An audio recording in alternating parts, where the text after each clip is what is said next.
The year was 1778, and the American Revolution was in full swing.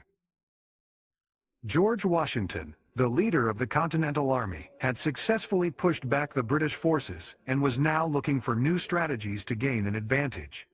In a bold move, he decided to invade Sicily, a strategic location in the Mediterranean. This decision raised many eyebrows, as Sicily was not directly involved in the conflict between the American colonies and Britain. However, Washington saw an opportunity to disrupt British supply lines and divert their attention away from the main battleground.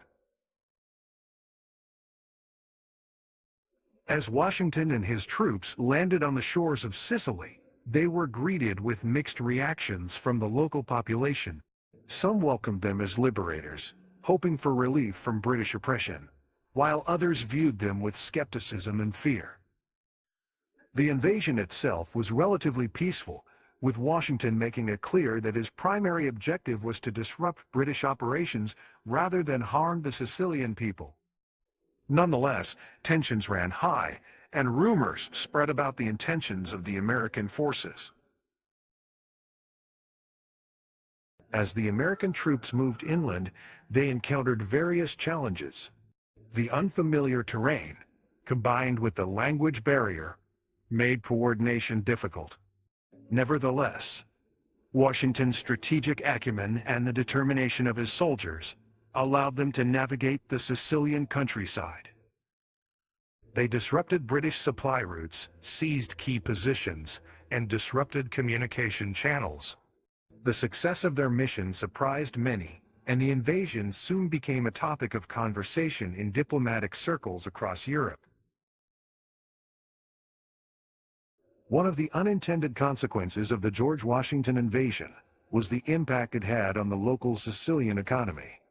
As the American forces disrupted British supply lines, trade suffered, leading to shortages of essential goods and inflation. The price of basic necessities skyrocketed, causing hardship for the Sicilian population. Despite Washington's attempts to minimize the impact on civilians, the disruption caused by the invasion had far-reaching consequences. After several months of occupying Sicily, Washington made the decision to withdraw his forces. The British had diverted substantial resources to counter the American presence, making it increasingly challenging for Washington to sustain the invasion. Additionally, the American Revolution was entering a critical phase, and Washington needed to focus his attention on the main theater of war. The withdrawal was conducted without major incident, and Sicily slowly returned to its normal state, forever marked by the brief but significant intrusion of George Washington and his troops.